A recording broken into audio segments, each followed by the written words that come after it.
Pemukim ilegal Israel sengaja membakar masjid, rumah, dan kendaraan warga Palestina di kawasan tepi barat. Aksi pembakaran memicu kepanikan warga.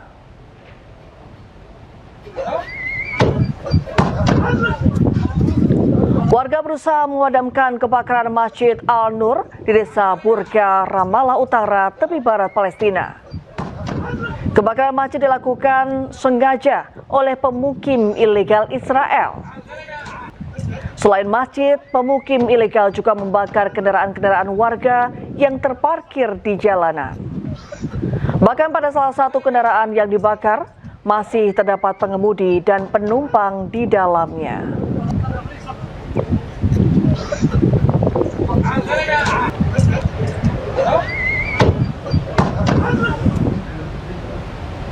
Ya, derita warga Gaza korban genosida Israel belum berakhir. Warga Gaza yang mengungsi menggali sumur air tawar hanya beberapa meter dari laut untuk mengatasi kekurangan air yang akut.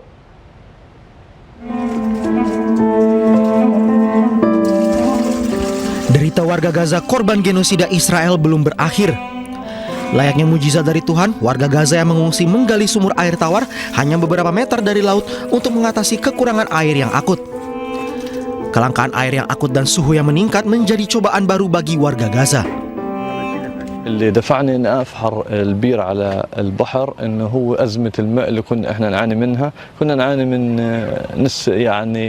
من 100% من نقص الماء، وكنا محتاجين جدا للماء، فانا الحمد لله جاءت الفكره انه انا افحر بير على عمق 4 متر. Di tengah situasi genting, warga Gaza tidak menyerah. Air tawar yang berhasil didapatkan dari penggalian manual bisa digunakan untuk kebutuhan sehari-hari. Krisis air sedang berlangsung di jalur Gaza, di mana sekitar 1,1 juta anak menghadapi kesulitan dalam mengakses air bersih karena infrastruktur yang rusak dan kekurangan bahan bakar yang dibutuhkan untuk mengoperasikan fasilitas air dan sanitasi. Gencatan senjata Israel ke Gaza dipertanyakan di tengah serangan yang terus digencarkan. Di Belanda, aktivis meletakkan sepatu anak-anak untuk menghormati korban Gaza.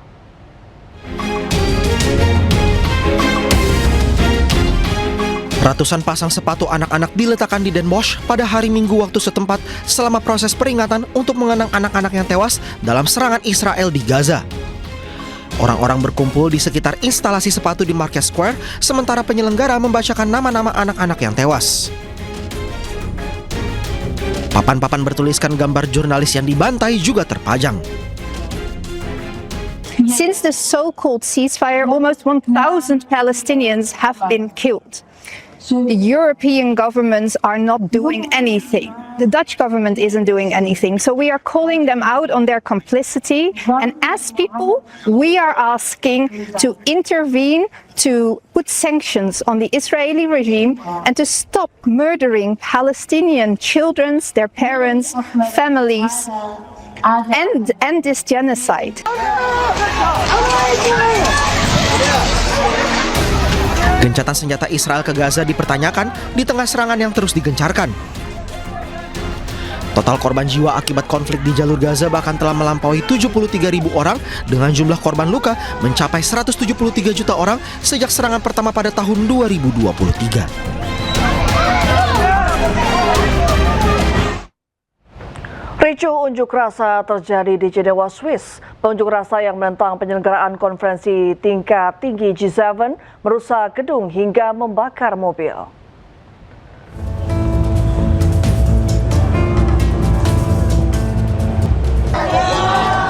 Penyelenggaraan konferensi tingkat tinggi G7 diwarnai kericuhan. Sejumlah pengunjuk rasa membakar sebuah mobil dan merusak gedung milik Badan Perserikatan Bangsa-Bangsa sehingga memicu bentrokan dengan aparat kepolisian. Sekitar 20.000 orang turun ke jalan menyampaikan protes menjelang KTT G7 yang akan berlangsung di Prancis, wilayah yang berada di dekat perbatasan Swiss. Unjuk rasa yang awalnya berlangsung damai dan kondusif berubah ketika sekelompok demonstran mulai bertindak anarkis dengan membakar mobil dan merusak gedung PBB di Jenewa. Polisi kemudian merespons dengan menembakkan gas air mata untuk membubarkan massa. Unjuk rasa ini menyuarakan penolakan terhadap kapitalisme, globalisasi, ketimpangan ekonomi hingga isu perubahan iklim. Pengunjuk rasa menilai G7 sebagai simbol konsentrasi kekuasaan politik dan ekonomi yang hanya menguntungkan kelompok tertentu. KTT G7 dijadwalkan berlangsung selama 3 hari mulai dari Senin hingga Rabu di Evian-le-Bain, kota yang terletak di tepi Danau Jenewa. Pertemuan itu akan dihadiri para pemimpin dari Prancis, Inggris, Kanada, Jerman, Italia, Jepang, dan Amerika Serikat serta perwakilan Uni Eropa. Sejumlah isu geopolitik diperkirakan mendominasi pembahasan dalam pertemuan itu, termasuk konflik di Timur Tengah dan perang di Ukraina. Para pemimpin negara anggota G7 juga diperkirakan berupaya menghindari ketegangan diplomatik dengan Presiden Amerika Serikat Donald Trump setelah ia mengumumkan kesepakatan sementara yang disebut bertujuan mengakhiri perang Amerika Serikat dan Israel melawan Iran. Menjelang pelaksanaan KTT, aparat keamanan meningkatkan pengamanan di Jenewa. Sejumlah toko dan bisnis memilih untuk tutup sementara, sedangkan ratusan polisi anti huru-hara disiagakan di berbagai titik kota untuk mengantisipasi kemungkinan terjadinya aksi kekerasan susulan. Ex-Bupati Pati Sudewo didakwa menerima suap dan gratifikasi 6,3 miliar rupiah. Jangan kemana-mana, iNews Prime segera kembali usai jeda.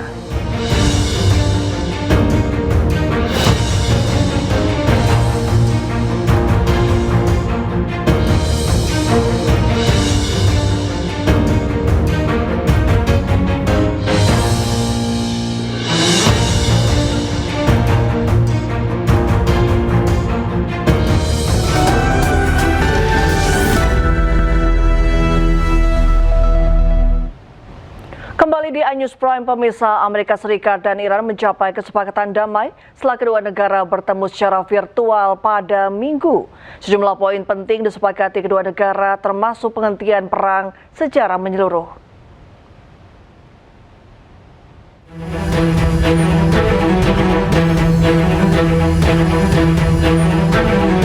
Amerika dan Iran telah sepakat berdamai meski baru bertemu secara virtual pada Minggu 14 Juni dan baru akan menandatangani kesepakatan pada Jumat 19 Juni di Swiss. Tercapainya kesepakatan dua negara ini ditandai dengan asap putih yang keluar dari Gedung Putih sebagai tradisi yang selalu dijaga di Gedung Putih. Beragam spekulasi menyebut ada upaya agar Iran dan Amerika tidak mencapai kesepakatan, termasuk spekulasi isu perbedaan pendapat di pemerintah Iran. Namun isu ini dibantah tegas oleh Presiden Iran. شورای امنیت نشستن و با قاطعیت با تمام اکثریت قاطع به اصطلاح حالا مسبب کردم، الانم دارم گفتگو میکنن که ببینن چجوری هر چیزی هم که سلاح باشه رهبری نشون بده، همه ما هم سپاه هم بسیج هم نمیدونم دولت همه ما اطاعت خواهیم کرد. Dikutip dari kantor berita Mer Iran, sejumlah poin telah disepakati di antaranya. Berakhirnya perang secara menyeluruh, pencabutan blokade Amerika di perairan Oman. Selat Hormuz dibuka, sanksi Iran ditangguhkan. Rencana rekonstruksi Iran senilai 300 miliar dolar Amerika. Pencairan aset Iran yang dibekukan sebesar 24 miliar dolar Amerika yang setengahnya dibayar di muka. Serta pembicaraan nuklir dalam 60 hari. Sejumlah negara sudah menyampaikan dukungan dan ucapan resmi atas tercapainya kesepakatan damai Amerika dan Iran, termasuk dari Sekjen PBB Antonio Guterres. Presiden Amerika Serikat Donald Trump mengklaim berhasil mendorong tercapainya kesepakatan besar yang disebut akan membawa perdamaian dan keamanan di kawasan Timur Tengah.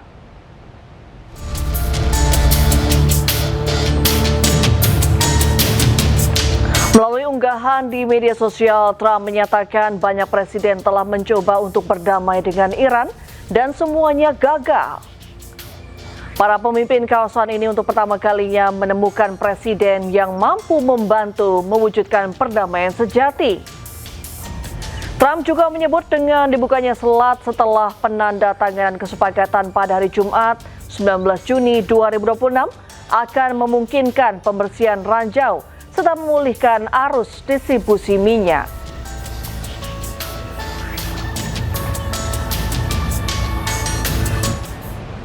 Ya, Lebih 100 hari perang melawan Iran, sebanyak 51 pesawat Amerika Serikat dari berbagai jenis hancur usai pecah perang melawan Iran sejak 28 Februari lalu. Berikut total pesawat AS yang hancur.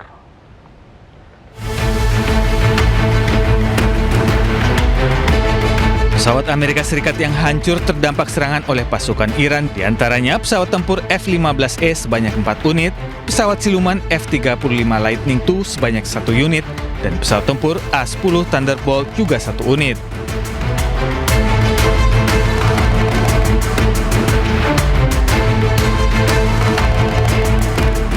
Selanjutnya, pesawat yang hancur ditembak jatuh Iran yakni 1 unit E-3 Sentry AWACS atau pesawat jenis intai peringatan dini sekaligus pusat kontrol Komando Udara Amerika Serikat.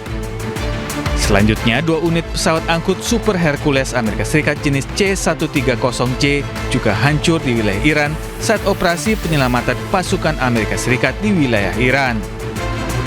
Selain itu, pesawat angkut BBM atau pesawat tanker jenis KC-135 Stratotanker sebanyak 8 unit hancur pada saat operasi di Timur Tengah.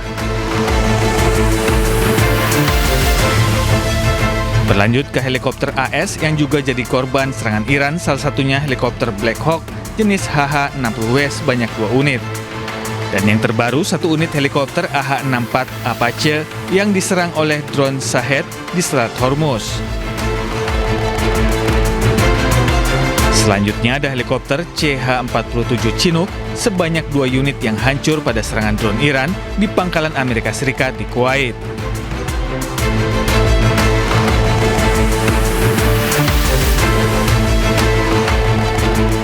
Tidak hanya pesawat tempur dan helikopter, drone atau pesawat nirawak AS juga menjadi sasaran Iran.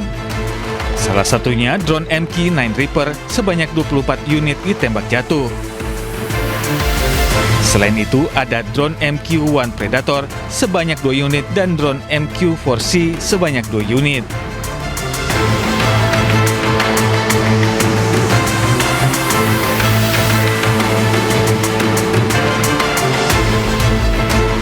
Total pesawat Amerika Serikat yang hancur terkena serangan Iran selama perang sebanyak 51 unit.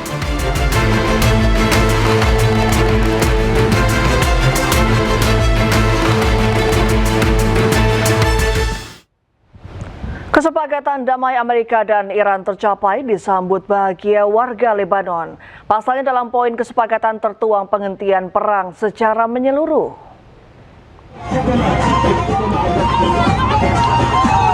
Warga Lebanon turun ke jalan, menari dan bernyanyi pada Minggu malam saat mendengar Amerika dan Iran telah mencapai kesepakatan. Bahkan warga menarikan tarian tradisional Dabke yang merupakan tarian perayaan sebagai bentuk rasa bahagia. Dalam poin kesepakatan damai tertuang bahwa Amerika dan Iran sepakat untuk menghentikan perang secara menyeluruh. Ini artinya Israel juga harus menghentikan agresinya ke Lebanon.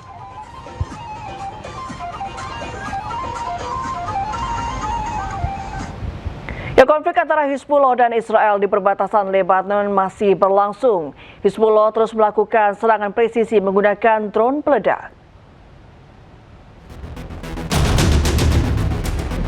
Pasukan Hizbullah merilis video serangan yang menargetkan militer Israel di perbatasan Lebanon. Hizbullah melakukan serangan presisi menggunakan drone peledak. Targetnya adalah markas pasukan militer Israel dan kendaraan lapis baja di Lebanon Selatan dan wilayah perbatasan utara. Serangan presisi Hizbullah dilaporkan telah memicu korban jiwa di pihak militer Israel dan kerusakan pada peralatan tempur mereka.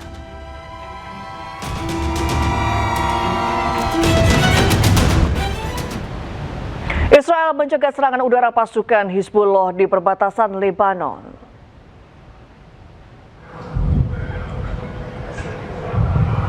Dalam video terlihat di langit kawasan Kiryat Shmona, sebuah serangan udara yang dilancarkan pasukan Hizbullah dicegat oleh militer Israel. Hizbullah meluncurkan serangan ke perbatasan Lebanon, lokasi yang diduga diduduki oleh militer Israel. Serangan ini sebagai aksi balasan terhadap serangan Israel yang memporak-porandakan Beirut.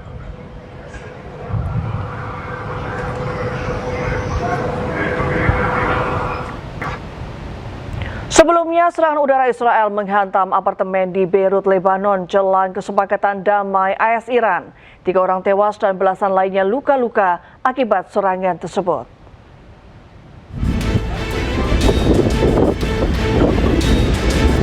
Sebuah apartemen hunian mengalami kerusakan akibat serangan udara Israel di daerah Goberi, pinggiran selatan Beirut.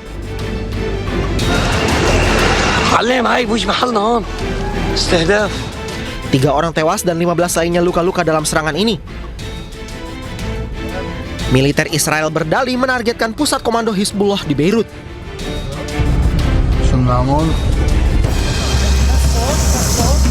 Akibat serangan udara Israel, dinding apartemen runtuh. Serangan itu juga menyebabkan kerusakan parah pada bangunan-bangunan dan toko di sekitarnya. Tim darurat dan personel tentara Lebanon dikerahkan di sekitar lokasi yang menjadi sasaran. Perdana Menteri Israel Benjamin Netanyahu dan Menteri Pertahanan Israel Katz mengatakan IDF melakukan serangan terhadap target Hizbullah di pinggiran selatan Beirut sebagai tanggapan atas tembakan yang diarahkan ke wilayah Israel. Iran mengecam serangan Israel ke Beirut yang berlangsung jelang negosiasi damai AS-Iran serta gencatan senjata Israel-Lebanon. Ketua Parlemen Iran sekaligus Kepala Negosiator Utama Iran menyebut serangan Israel ke Beirut menunjukkan Amerika Serikat tidak memiliki kemauan untuk melaksanakan komitmen terkait kesepakatan dengan Iran.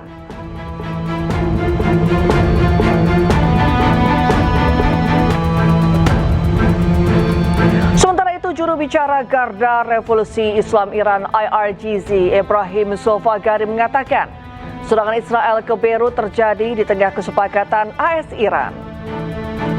Ebrahim mengancam Iran akan membalas serangan Israel dengan rudal.